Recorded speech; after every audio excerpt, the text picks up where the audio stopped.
Lux presents Hollywood.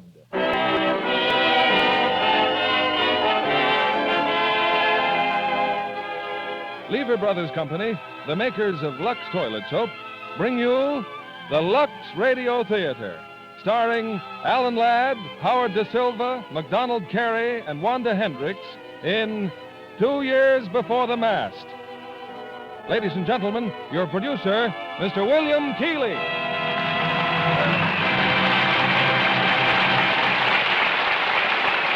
Greetings from Hollywood, ladies and gentlemen.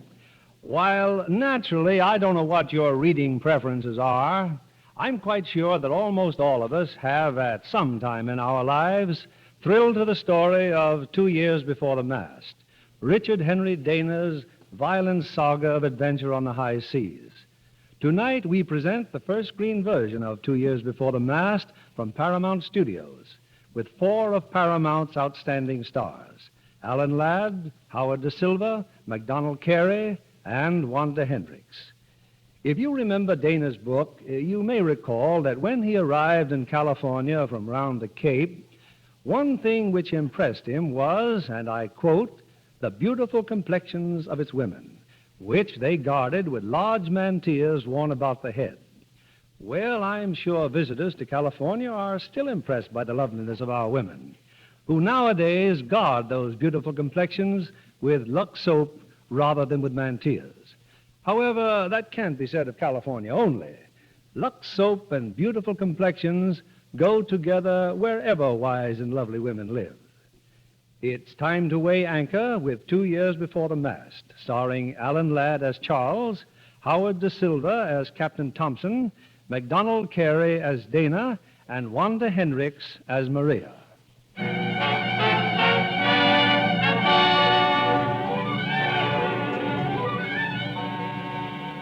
Boston Harbor, 1835.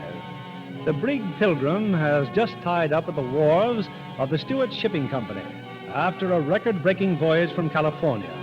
First aboard her is the ship's owner, who goes at once to the cabin of Captain Thompson. Captain Thompson, congratulations. Thank you, sir. 130 days out of Monterey. It'll be a long time before anyone breaks this record. I'll break it myself, Mr. Stewart. Someday I intend to set a record that no sailing ship will ever equal. Here are the ship's papers, sir. Oh, and a death certificate, one of the crew. Another death? Yes, 2 days off Rio. I buried him at sea. Couldn't you have put him ashore? That would have meant entering and clearing a foreign port. It would have cost 5 days of good winds without knowing if the man would have benefited. I don't question your judgment, Thank Captain. you, Miss... What are you looking at, Mr. Stewart? That document on the wall. That document is my dismissal from the United States Navy. A unique ornament, is it not? Let me read it to you. Mr. Francis Thompson, late Captain, United States Navy, New York. Sir, you are hereby dismissed from the Naval Service of the United States. They waste no words, do they? I'll sign your papers, Captain. Mrs. Stewart and I would like very much for you to join us at dinner this evening. I wish I could accept, sir, but I'll not be able to. My son is home for a change. I'd like for Charles to meet you. It would do him good. Well, I'll be aboard ship as long as we're in port, if he cares to visit the Pilgrim. You don't know Charles. He has time only for gambling and carousing. However... I'll consider it a favor if you'll have the ship loaded for sea as soon as possible. The cargo is all ready. You may sail as soon as you sign the crew. Oh, there's one bothersome item. I've been asked to have you put in at Pernambuco, Brazil, and pick up 2 passengers for San Francisco. Passengers? The ship isn't fitted to carry passengers. I know, but one of them's related to an important official we can't risk offending. May I put it at Monterey first? By all means, try for your record. I'm sorry about this, Captain. It's bound to delay you. I'll still break the record. Well, I'll see you tomorrow, Captain. Good day, sir. Mr. Amazine. Aye, sir. Come here. With any luck, we'll sail before the end of the week. Re-sign the old crew. I'll have trouble doing that, sir. We'll get those you can. Replace the others. We'll need 15 new men at least, sir. We'll see that you get them, Mr. Amazine.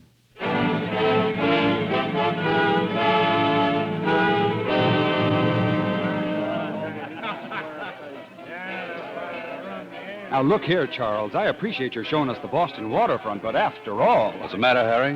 Is tavern a little too rough for you? I thought you were going to show us your father's ship. Yes, the one that broke the record. Later, maybe? But you said she was sailing at midnight. Let her sail. Right now, I'm going to have another drink. Oh, waiter. Not a serious thought in your head, is there, Charles? When are you going to settle down and go to work? You know, I have it all figured out. Never. I have all the time in the world, and my father, all the money. He'll make it. I'll spend it. Well, suppose you spend it in some other place than this. Come on, let's get out of here. Oh, sit down, my friend. We're going to have another drink. Now, don't upset yourself, Mr. Amazine. I promised I'd find you 15 men for the Pilgrim, and 15 I'll deliver. The Pilgrim sails at midnight. Tonight, Mr. Bowler, tonight. We're paying you to get us a crew. Still 2 hours. Now, let's see. We brought 9 men aboard that floating piece of perdition already. Poor lads. It's wicked enough to Shanghai men, Mr. Amazine, let alone to serve on the Pilgrim. Shut up, Bowler. You'll wake up at sea with the rest of them. Now then, 9 men at $12 each comes to... You'll get your money when we've got the others. Come on. Let's get over to the bar. Break out the rum, barkeep. A drink for every man in the tavern. Drink up, mates. Drink up. Compliments of the finest brig that ever dropped hook in Boston Harbor. Wait a minute. You wouldn't be looking for a crew, would you? I'm signing Crackerjack Seaman for a champion passage around the Horn. Mister, we know your ship. She's a bad ship and a hungry one. I'll have none of your rum. Don't listen to him, men. Who'll drink with me? I will. And what's more, I'll sail on your ship. You're Mr. Amazine, aren't you? That's right, mate. What's your name? Richard Dana. Oh, you're making a mistake, sailor. I don't think so. What did you say? Oh, I was just advising that gentleman not to sign on the Pilgrim. Were you now? Look at him, mates. A daisy. Lace on his shirt. Get out of here. In good time, but first I'd like to talk to that sailor. I said get out of here. Move aside, Mr. Amazine. I'll teach you to butt in fancy drawers. Oh, so he's a fighter, is he? Stand back, lads, and watch the fun.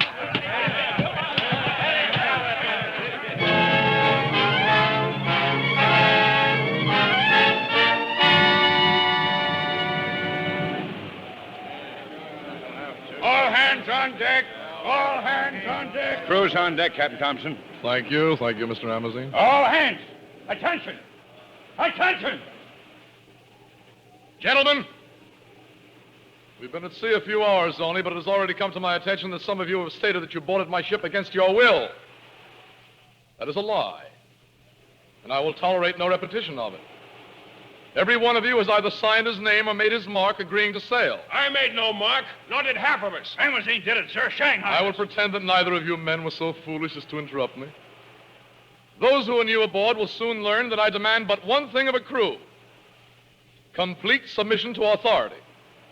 Authority being vested in myself, in Mr. Amazine, the first officer, and in Mr. Foster, the second officer. Mr. Foster, do you have the prisoner? Aye, sir. Peter Bellomer. And what's the charge? On finding himself aboard ship, he attacked Mr. Amazine with a knife. Bellomer, the punishment for attacking an officer is 20 lashes, well laid on, and you will be confined in chains on quarter rations until it is considered that you've learned your lesson. Mr. Foster, you will count the strokes. Mr. Amazine, carry out your orders. Aye, aye, sir.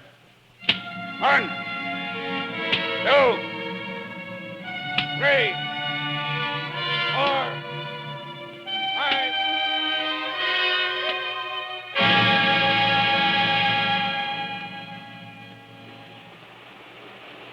Captain Thompson.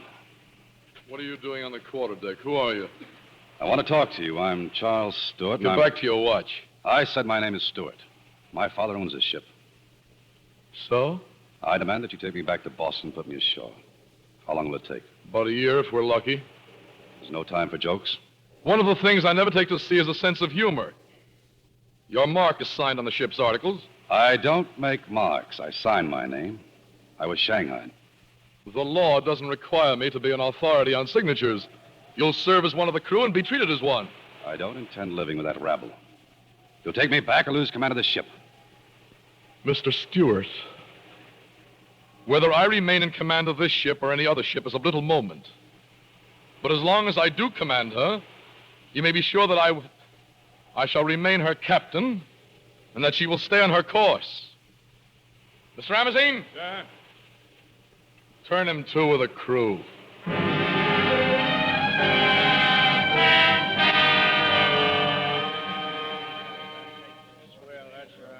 Hey, Army archers, here's your grub. Piping hot and prepared by the finest cook afloat. Now put the kettle down, Dooley. Come on, mates. You gotta eat sooner or later, even this stuff. Yeah, it may be moldy, Macklin, but think of Bellamar changing the hold on quarter rations. I haven't forgotten about Bellamar. And one of these days... You mind your tongue. That sneaking skunk Foster, he's just waiting to pin something on us. This food. Do they eat this, Foster and Amazine, Captain Thompson? I don't laugh at him. He's never been to sea before. I'm a farmer. My wife, my children, they don't know where I am or what to do. Buck up, eh? He's here. Buck up. I'll let him alone. Dana, come and fill your plate. Besides, this is no time to be writing letters home. This is no letter I'm writing. What is it, then? Well, it's a sort of diary, I suppose. You see, unlike most of you, I signed for this voyage voluntarily. I told you he was crazy. I want to write about this ship and the men who sail it. Why? Oh, hello, Stewart. I thought you were on watch. I am, but I'm hungry. I'll go on watch after I eat. You call this food? Maybe you'll be feeding with the captain since you're the owner's son. Yeah. And since when have you been willing to sit down with us? With common sailors? I've avoided it so far. I can avoid it still longer. I'm going up on deck.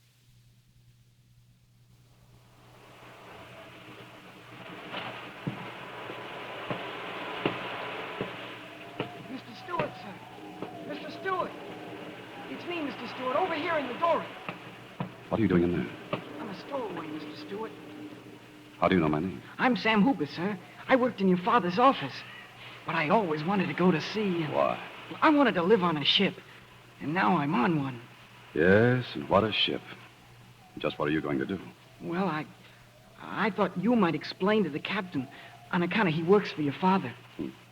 I'm afraid I can't, son. I don't seem to carry much weight with the captain. Well, someone's coming. It's Dooley the cook. Get down that dory. So you don't like my cooking, Mr. Stewart? No, I don't. Well, I don't blame you. It's the grub they give me to cook. But this is different. Here, in the pot, take a sniff of this. Roast chicken, Mr. Stewart. And the nearest you'll get to it till you're ashore again. Who's that chicken for? For His Mightiness, Captain Thompson. Oh, the mates get fancy cooking, too. I take 'em theirs later. He's gone, Sam. It was chicken, wasn't it? I never knew I could get so awful hungry. When did you eat last? It's been so long I can hardly remember. So the mates get chicken later, do they? And it's in the galley now. Stay where you are, Sam. I'll be right back.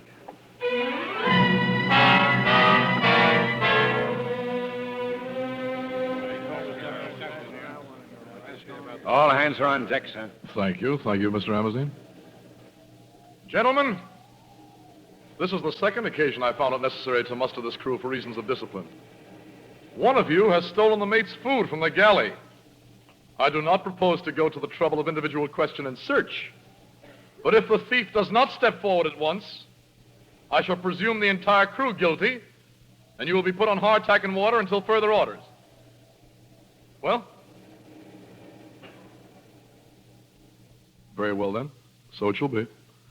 Take over, Mr. Amazine. Go below the watch. Watch on deck, turn to. Stewart.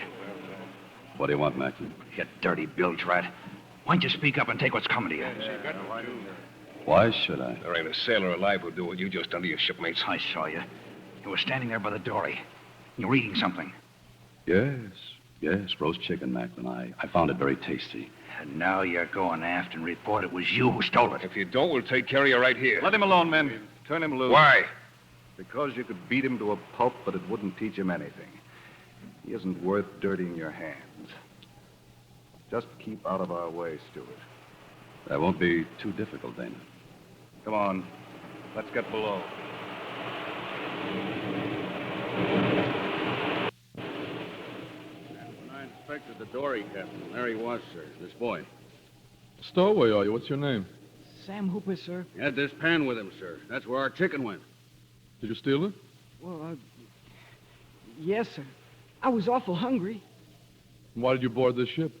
I want to be a sailor, sir. Oh? Very laudable ambition. Sign him on as a cabin boy, Mr. Foster. Oh, and you can put the crew back on rations. Aye, sir. Thank you very much, sir. Come along, you.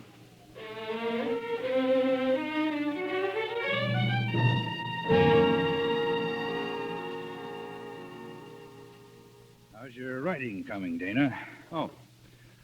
Oh, pretty good, Macklin. What's that you've just written? This is about Bellamere. Oh. His punishment was sickening. A human being made in God's likeness, lashed like a beast.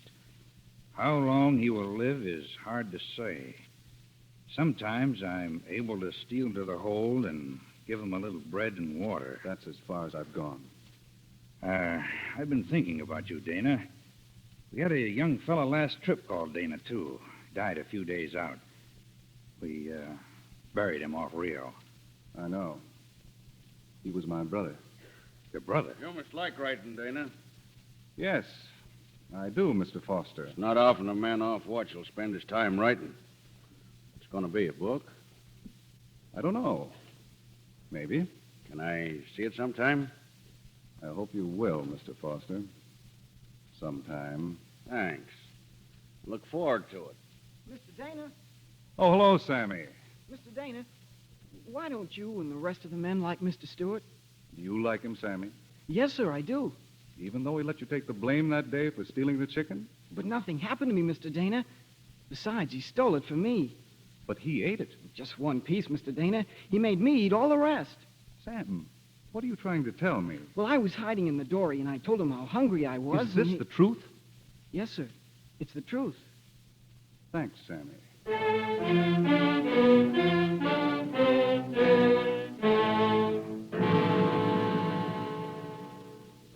Apologize, Stuart. After Sammy told me what really happened, Forget it. Doesn't matter. But it does matter. And I'm afraid you'll learn how much it matters before this voyage is out. Anything else, Nina? Nothing, except I've... Battle stations! All hands, battle stations! Battle stations. Just drill. Better look lively, though. Macklin tells me the captain takes this very seriously.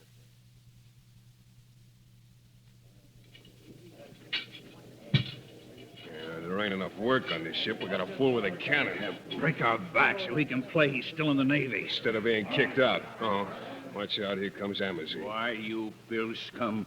You aren't fit to tread the same deck with him. I suppose this being kicked out was a mistake. It's no mistake when the captain of a 20-gun sloop sinks a 48-gun frigate, standing there with a quarterdeck being shot to splinters around him, till he goes down wounded, and his master gunner runs to help him, and the next day, giving the gunner 20 lashes for leaving the station during action. And you gave him the flogging. I got the flogging. Number 1 gun, practice, fire! They don't court-martial a captain sinking a ship twice its size. No, but they do if he's always disobeying admirals. But he knew more and fought better than all the admirals put together. Number 2 gun, practice, fire! No, very slovenly. Reload and stand by. Mr. Amazon. Number 4 gun ready, sir. Hold your fire. Where's Mr. Foster? At number 3 gun, sir. Mr. Foster is not on deck. Send a man below and find him.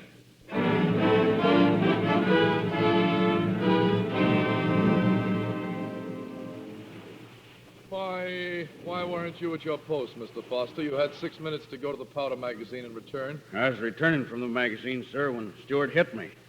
Is this true, Stewart? Yes, sir. I hit him twice.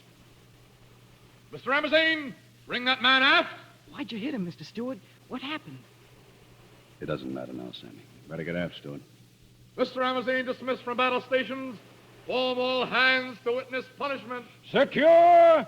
And all hands muster aft! Stewart, the punishment for striking an officer is 20 lashes, well laid on. Disobedience to orders in battle practice, 10 lashes. If the offense had been committed in battle, you would have been hanged. In view of the obvious fact this is your first voyage, I propose to remit 10 lashes. Mr. Amazon, have the cook stand by with some brine. Mr. Foster, count the 20 strokes. Aye, aye, sir. Get the salt cook and leave the cabin boy in the galley. Proceed with the punishment. Aye, aye, sir. 1, 2, 3, 4, 5, It's a long 6, voyage, Mr. Foster. 7, under a little 9, bit to see it out. 10, You 11, Emerson 12, and 13, Captain Thompson. 14.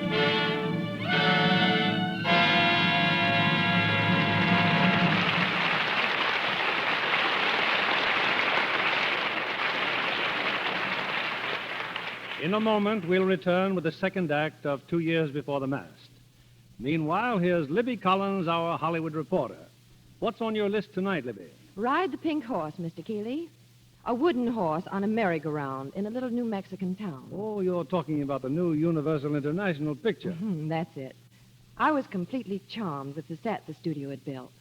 And as you know, Mr. Keeley, they reproduced an entire New Mexican village at fiesta time. Ride the Pink Horse has the unusual distinction of being directed by its own star, Robert Montgomery.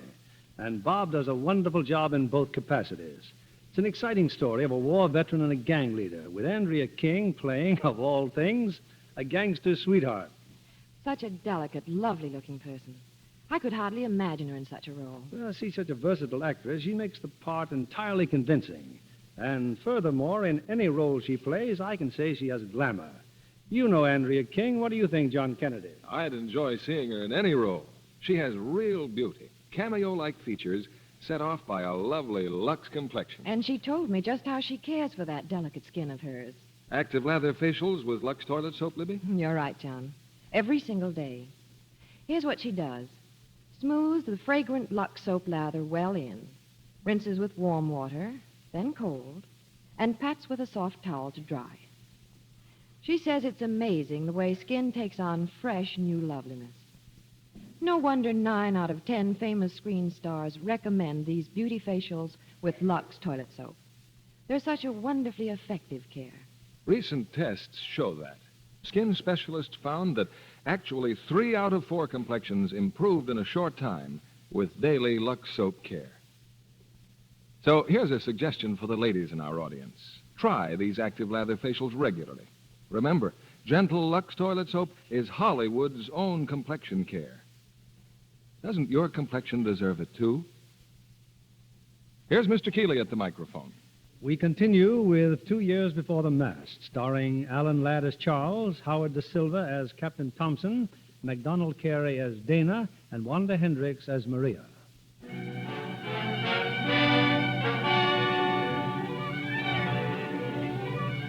The brig Pilgrim, full canvas to the wind, whips through the South Atlantic.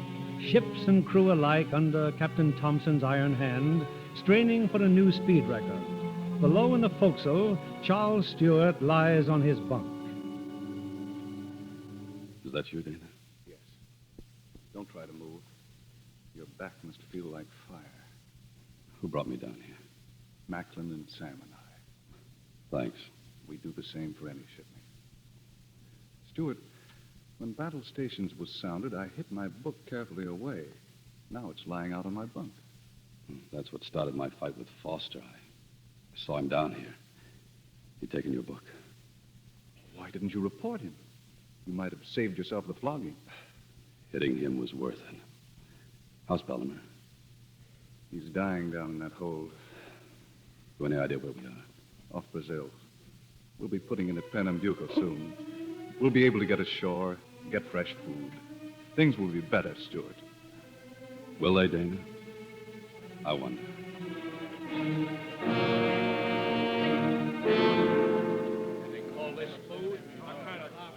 What's the matter, mates? Why ain't you eating? Nobody can eat this stuff, not even us. It's been dead 100 years. Smell it yourself. What's going on down here? Oh, I'm glad you stopped by, Mr. Foster. Look at our plates. The stuff's crawling. We got a right to decent food. Sure you have. I'll tell the captain. You'd like to blab what goes on down here, wouldn't you? That knife, put it on you. I'll put it through your throat Brown, before don't be a fool. I wasn't gonna to the captain. It was Amazine I was gonna tell. Tell him what, Mr. Foster? That we need fresh provisions. Then tell him. Tell him now. And in case you change your mind, Foster, just remember, while I may get a flog and I'll be hanged maybe, before I do, you'll feel this knife right up to the hilt. Now, get out of here. Come on, Stewart. We'd better get on deck.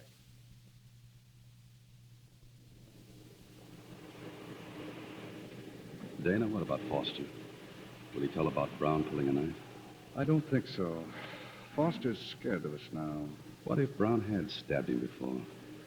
He'd be hanging from that yardarm. He'd have a trial first, wouldn't he? No, he wouldn't.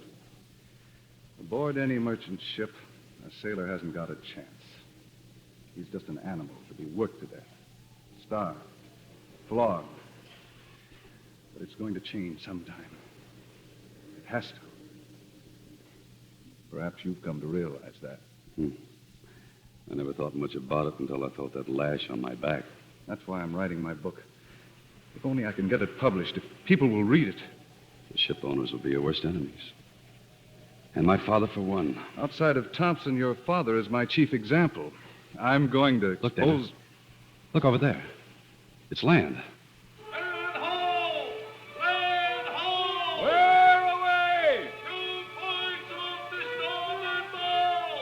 Mr. Ramazine! Aye, aye, sir. Break out the identification flags. Man the topsail braces. Aye, sir. All hands on deck. All hands on deck.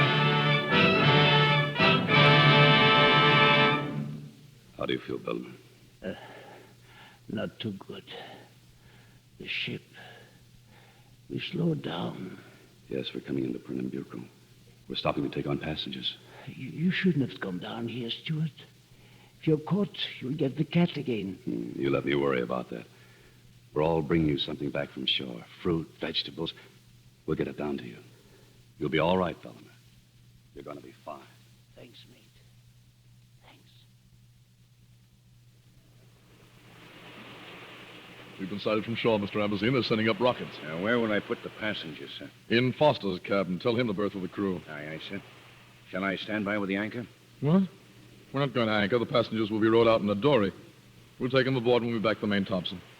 Begging your pardon, sir, but we're in need of fresh provisions. I provisioned for this voyage in Boston. Yes, sir, but the salt horse is bad and there's grumbling in the forecastle. The salt horse is always bad, and there's always grumbling in the forecastle. Well, if there's short rations, sir, there may be trouble. I think I can handle any trouble on my ship, Mr. Ramazine. Stand by to pick up the passengers.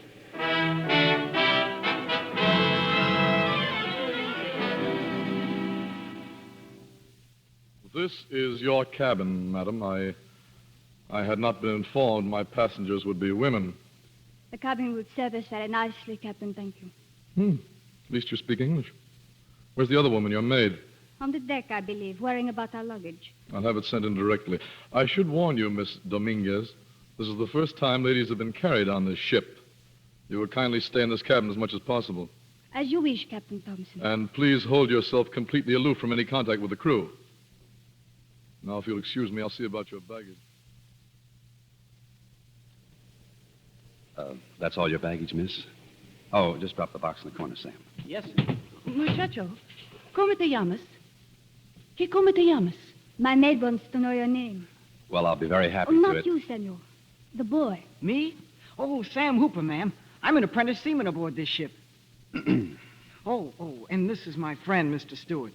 Thank you, Sam. So you're going to Monterey? No, to San Francisco. You'll be with us the whole trip? We hadn't expected ladies aboard. We had had the cabin much cleaner. Can I be of any further help? No, thank you. Oh, here, Oh, for me? for both of you. Look at this coin, Sam. A picture of the Queen of Spain. Gosh, she's beautiful. She looks like you, miss. Save the compliment, Sam. I think she wants us to go. If you don't mind. Well, thanks for the tip, Miss... Dominguez. Maria Dominguez. Miss Dominguez. I hope you'll be comfortable. Sam, do you mind if I keep this coin? Oh, no. You carried all the heavy things anyway. Thanks. I'll make it up to you later.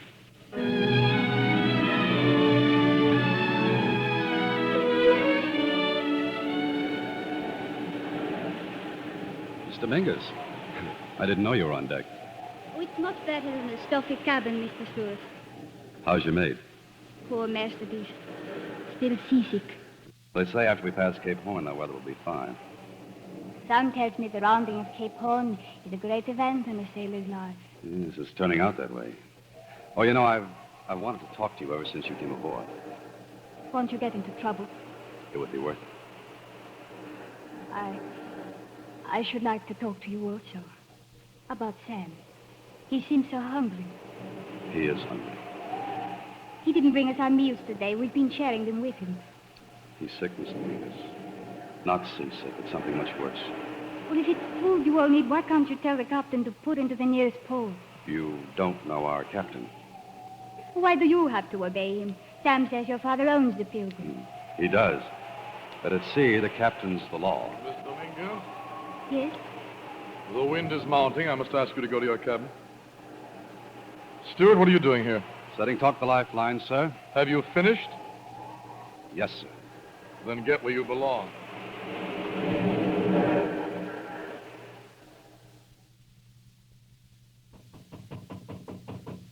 Come in. Well, Mr. Ramsey? I've come to report, sir, there's sickness in the crew. I've just looked at Hayes, and he's got it all right. Scurvy. Cabin boy, too.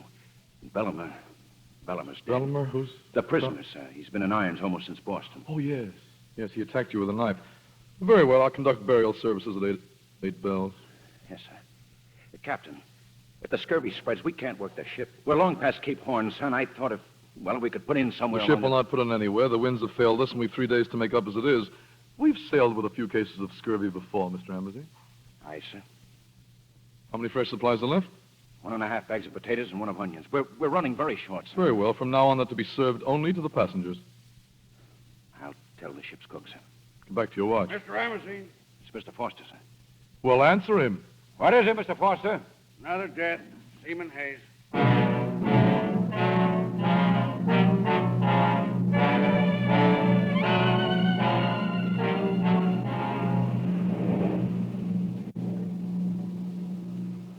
You were so right, Mr. Stewart. On this ship, the captain is the law. What makes you say that? Tonight, after the burial ceremony, I asked him what kind of a man he is. Heal human beings and then to stand there and pray for their souls. Oh, please, don't you make an enemy out of him, too. He sent me to my cabin. He said I was overwrought. You should have stayed in your cabin. I wanted to see you. How is Sam? No better. About the same. Maybe the sickness will go away now. The weather is getting cooler. And you'll be home in 6 weeks. The wind holds good. 6 more weeks. Well, you don't seem very happy about it. It's merely that I had not been home for a very long time. You see, I was sent to a convent in Madrid when I was 10 years old. I think you'll find living in California a lot different than Spain. I suppose so. The windows of my father's hacienda, there's nothing to see but the California hills.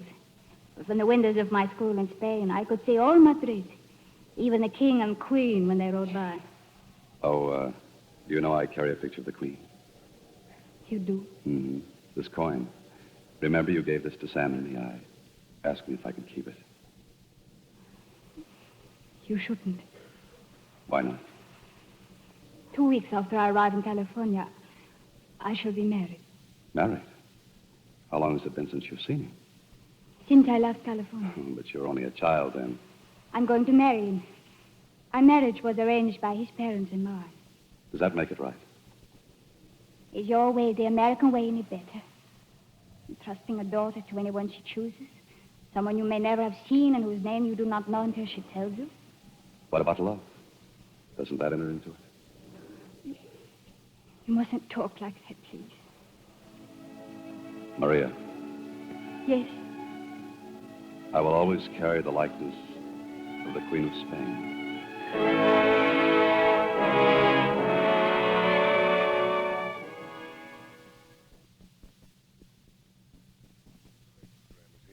Here, what I got to show you down in this hold. What are you trying to hide, Brown? Why'd you bring me down here? When I light the candle, you'll see. Foster.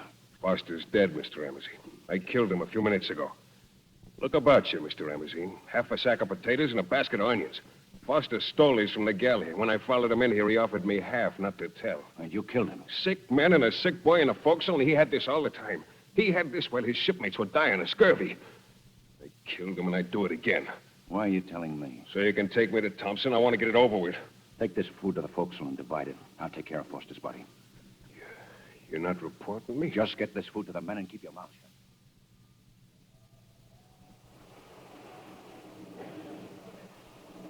Mr. Ramsey, this isn't your watch, Stewart. What are you doing on deck? May I talk to you? Right. Brown told me about Foster. What have you done about it? I dropped his body overboard. Told the captain and foreman from the rigging. Said it was too dark to lower a boat and try to find him. Thanks, Ramsey. I'll get below. Oh, there's something else.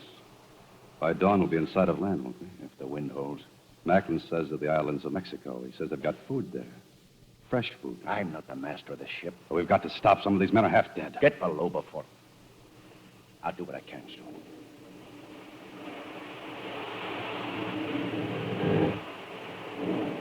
I'm quite aware that we've sighted land, Mr. Ramazine. Those are the Clarion Islands. We made up almost 2 days. Then shall I alter course, sir? Alter? Our course is Monterey, Mr. Ramazine. Captain Thompson, as first mate of the ship, it's my duty to warn you that unless we take on supplies, there'll be mutiny. Thank you. Thank you, Mr. Ramazine. I'll enter your remarks in the log. Who's in charge of the deck? I am, sir. But I had Dana take over while I reported to you. In view of the proximity of land, shouldn't the mate of the watch be absent as little as possible from his responsibilities? Very good, sir.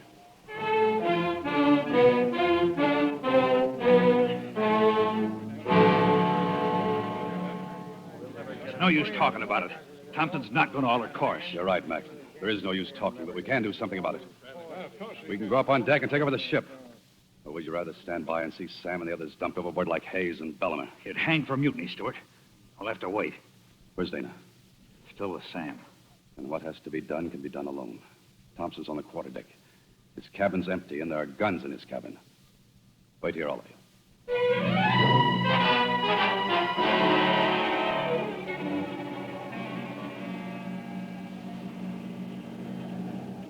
What's the course, Mr. Ramazine?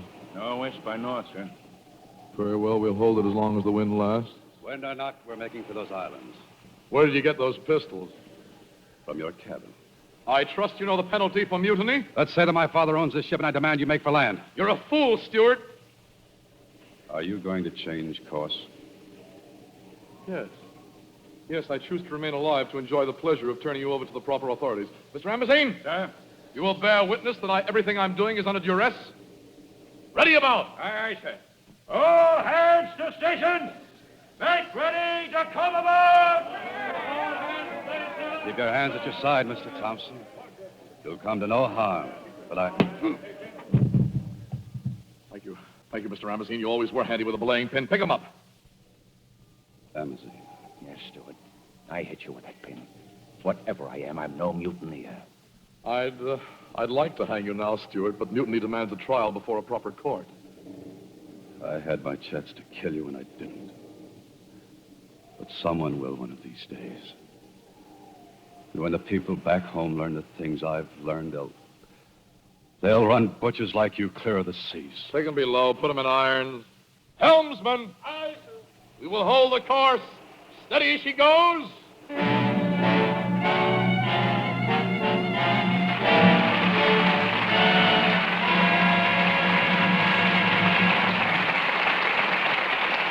We pause now for station identification.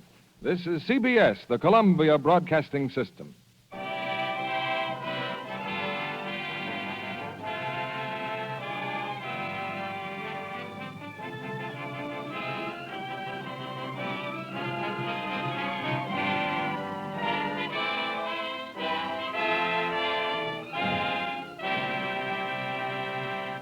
In a moment, we'll return with Act 3 of 2 Years Before the Mast. For most girls, an 18th birthday is a pretty important occasion. Our guest tonight, however, Miss Barbara Chalice, had special reason to celebrate hers. Right, Barbara? Yes, Mr. Keeley. That was the day I signed my contract with Universal International. And now you're a full-fledged motion picture actress. Not every girl achieves her ambition so young. But look how long I worked for it. I started at 12 modeling children's fashions. Then I became a photographer's model, and a talent scout saw my picture. So here I am in Hollywood, where I've always wanted to be. And enjoying your new career, I take it. Oh, it's really exciting to see how pictures are made. I spent hours watching them film The Lost Moment. A very interesting psychological drama. Oh, and the set was fascinating in itself.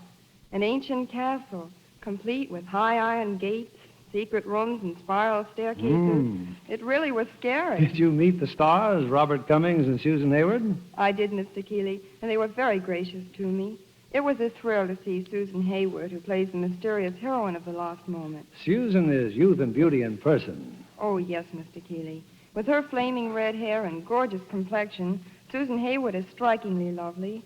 I imagine Mr. Kennedy here will be interested in what she told me about her complexion care. It's no secret, Barbara, that Susan Hayward is an enthusiastic Lux girl. It'd be hard to find a lovelier example of a Lux complexion than hers. I agree, Mr. Kennedy.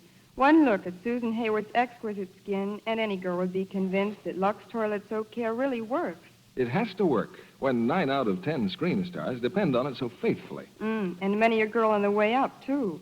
Here's one who never neglects her daily Lux soap care. I wish our audience could see that radiant complexion of yours.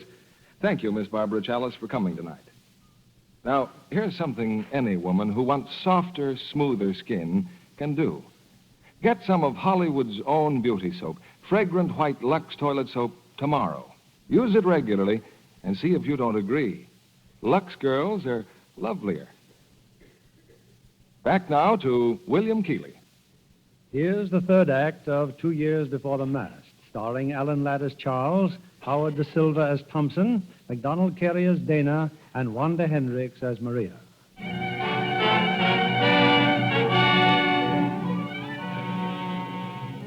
A few days have passed, and the brig Pilgrim has now approached the port of Monterey, California. Imprisoned in the hold, Charles Stewart has a visitor. Maria, you should have come down here. Nobody saw me. I brought you some food. Oh, thanks. Have you heard how Sam is? He's a little stronger. Poor boy. I've been sending him some of our food by Mr. Danner.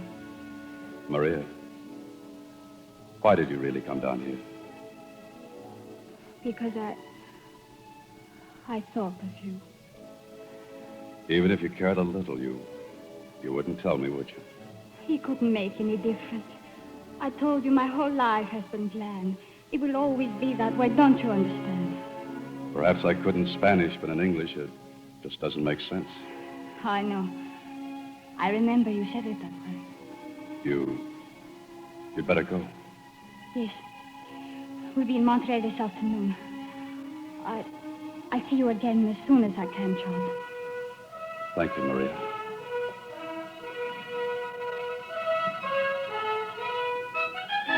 There's the port of Monterey, Mr. Ramsey. Aye, sir.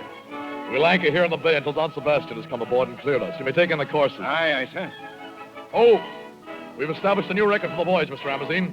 You may hoist the record pennant.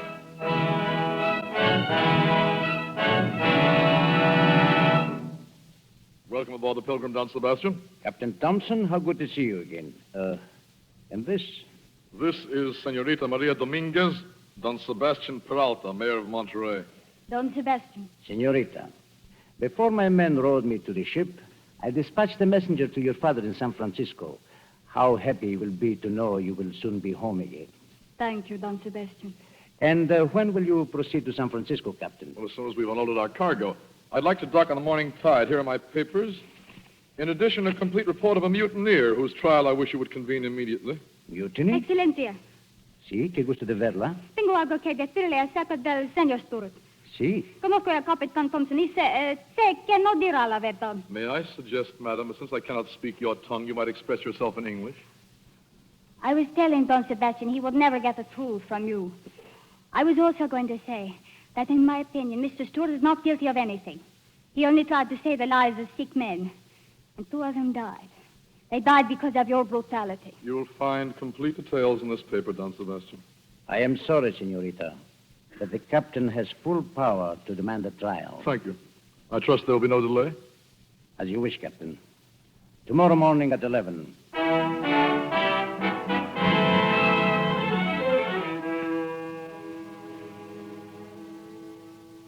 Stewart, are you awake? Stewart. Who is it? Dana. I've got Macklin and Brown with me. Right.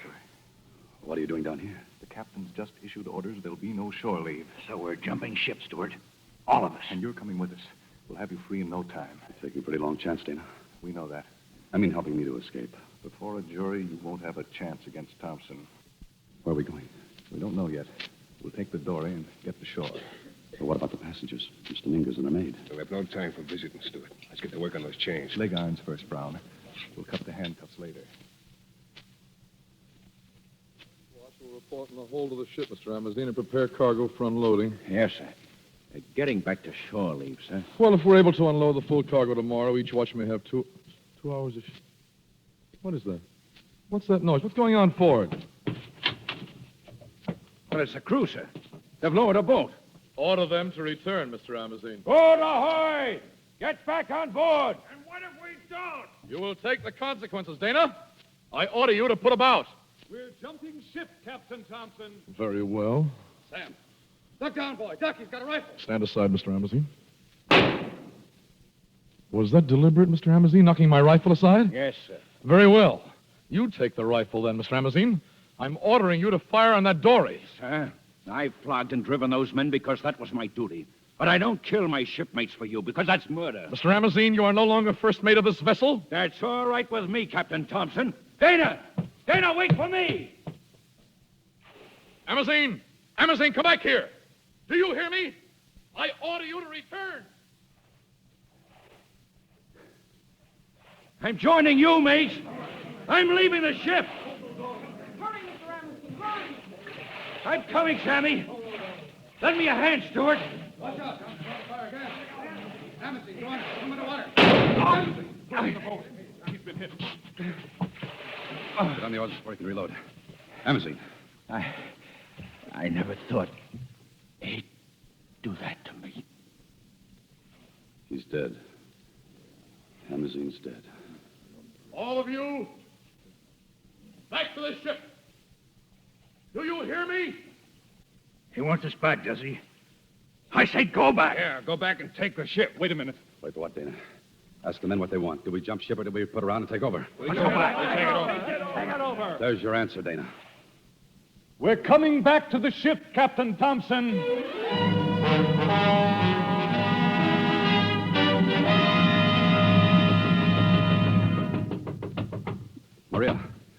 Maria, it's all right. You can open the door now.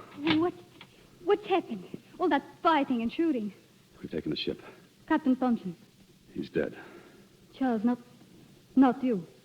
No, but I could have done it gladly. It was Macklin. He's dead, too. We're putting you and your maid ashore, Maria, and we're pulling out of here. It would be dangerous getting us to shore. We can stay. I don't care where we go as long as you are safe. Oh, but you can't stay on the ship. I don't know what's going to happen to me or to any of us. Stewart, come here. Wait in the cabin, Maria. I'll be right back. Stand by, Stewart, with that rifle. What's happened? There's a skiff coming alongside with soldiers. It's the harbor patrol. Now, out of sight, men. All of you. Ahoy! Brig Pilgrim! I heard shot. We were just celebrating our record voyage. Sorry we alarmed you. Where is your Capitan? He's left orders not to be disturbed. I think I had better come aboard. You and your men, sir, stay just where you are. Stewart, Brown, Dooley. Make a move and we'll fire. Senores. Stand by to slip anchor, men. But our passengers, Dana. Let the harbor patrol take them ashore. Then bring them here at once. We can't turn them loose now. They'll spill the whole story. It won't matter. The wind's with us, and there isn't a ship in the harbor to follow us. Get the girl and her maid. There's no time to lose.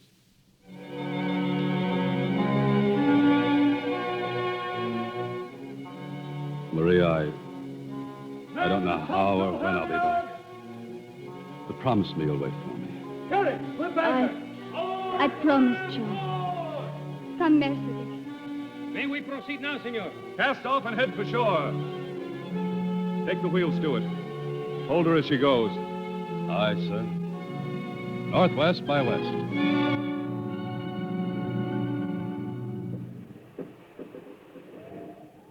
Men, we've been a full day at sea. For a while, we'll have nothing to worry about.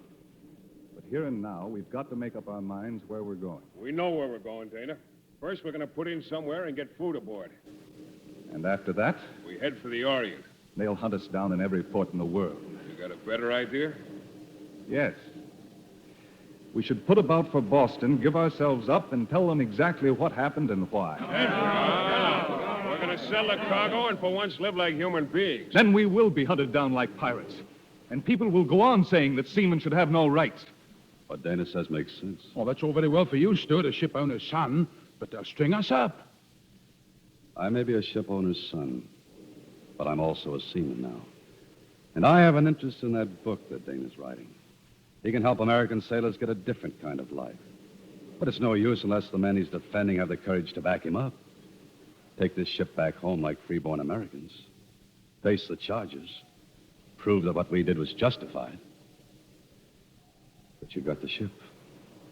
It's up to you. I'll camp along, Dana. Me too. Thanks, Sammy. I'm with you. I'll take a chance, too. All right.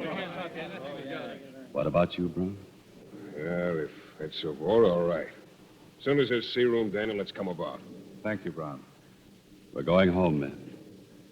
We're going back to Boston.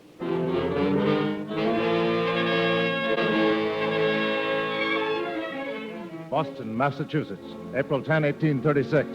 The brig Pilgrim, Stewart Shipping Company, boarded by customs officials in Boston Harbor. Mutiny reported in Pacific Ocean. Captain and officers dead. Entire crew is under arrest.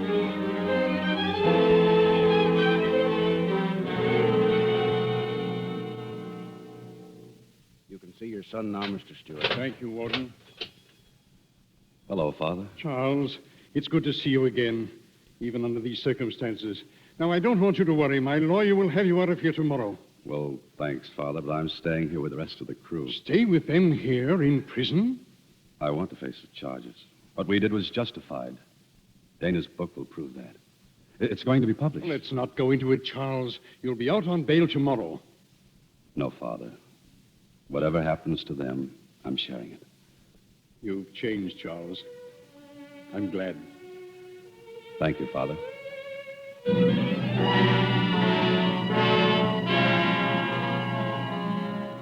Mutineer's book sold out in Boston. Public aghast at charges made in book. 2 years before the Mast, center of great controversy. United States Senate takes over investigation of mutiny.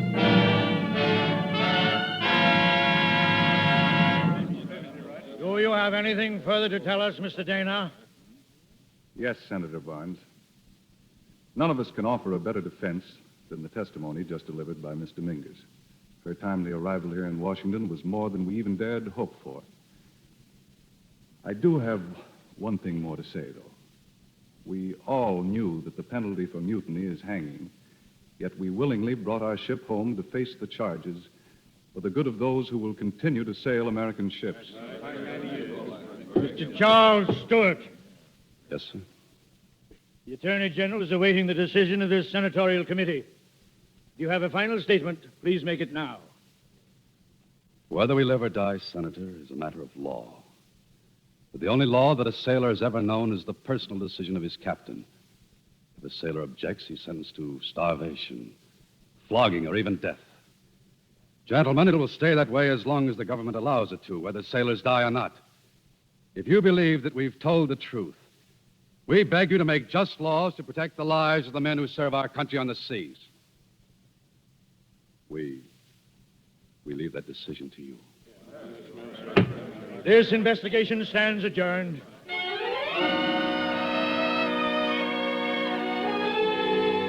Mutineers cleared of all charges. Attorney General frees crew of Pilgrim. Congress passes law protecting merchant seamen.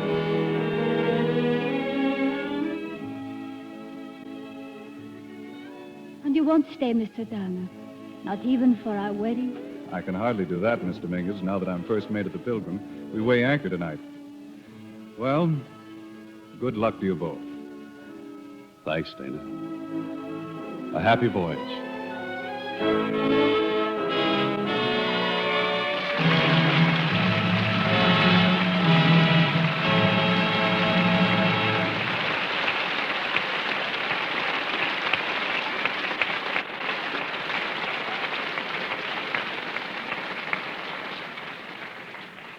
We have only one regret about tonight's play, that 2 years at sea must boil down to a single hour on the air. But for that exciting hour, all our thanks to Alan Ladd, Howard Da Silva, MacDonald Carey, and Wanda Hendricks. And, Alan, a special thanks for your speedy return from New York to take part in tonight's play. I wouldn't have missed it, Bill. You know, the first picture I ever made was a sea picture. A small part, but it took a lot out of me. What'd you do, Alan? I got seasick. So realistically, as I recall, that you got the Critics' Award for that performance. Howard, for such a congenial personality in real life, you certainly make a most distasteful villain on the screen. Bill, you haven't seen anything yet. Will you see Cecil B. DeMille's Unconquered? What do you do in the picture, Mr. De Silva? You see, it's through Howard that Paulette Goddard gets tortured at the stake. Yep. I even hit myself in that one.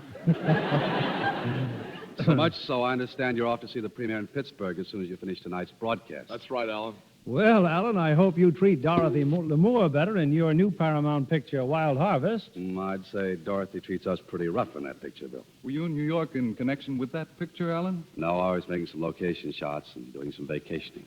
I read that you attended the Harvest Moon Ball on your birthday. And 18,000 people sang happy birthday to you. 18,000 happy birthdays. Hey, that's some sort of a record, isn't it? Well, it really gave me a thrill. Wanda here has a birthday coming up next week. Your 19th, isn't it, Wanda? That's right, Mr. Keeley. Well, it's nice to know a woman who's so young she doesn't have to lie about her age. And with such a lovely complexion that it's plain she uses Lux soap. Oh, I do indeed, Mr. Keeley, and always will. Lux Soap's a wonderful complexion care. From a girl with a wonderful complexion, that's praise indeed. What are you presenting next week in this theater, Bill? Next Monday night, we put the accent on suspense with Universal International's spine-chilling hit, The Web. And our stars are Ella Raines, Edmund O'Brien, and Vincent Price. That was one of Vincent Price's best performances, I thought, Bill. Yes, in a thrilling story of intrigue and detection, and a murder mystery that involves a man and woman in suspicion, danger, and romance. Well, that sounds like a mighty exciting evening, Bill. I wouldn't miss it. We'll be listening, Mr. Keeley. Good night. Good night, and Good thanks night. for a 4-star performance.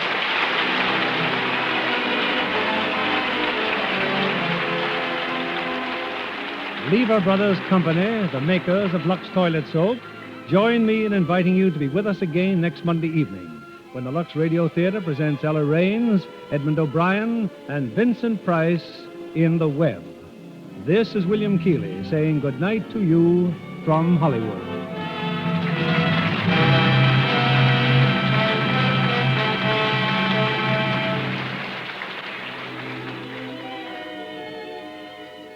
Most of us think of home as the safest place that we can be.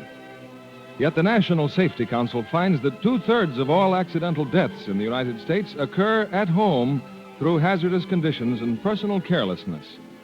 For your own sake and your family's, check your home for such unsafe conditions as bad light, dangerous stairways, cluttered rooms, and unprotected play space. And cultivate habits of safe conduct, thoughtfulness, and reasonable caution. MacDonald Carey appeared by arrangement with Paramount Pictures and is currently appearing in Paramount's 36-star production Variety Girl.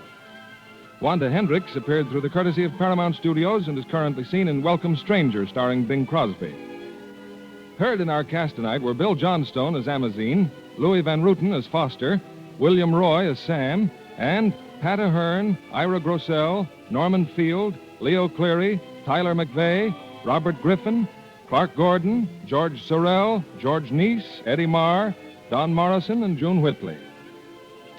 Our music was directed by Louis Silvers.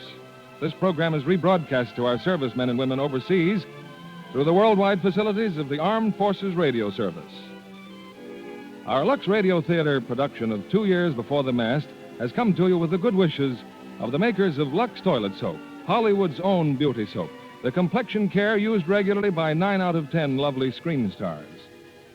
And this is your announcer, John Milton Kennedy, reminding you to join us again next Monday night to hear The Web with Ella Raines, Edmund O'Brien, and Vincent Price.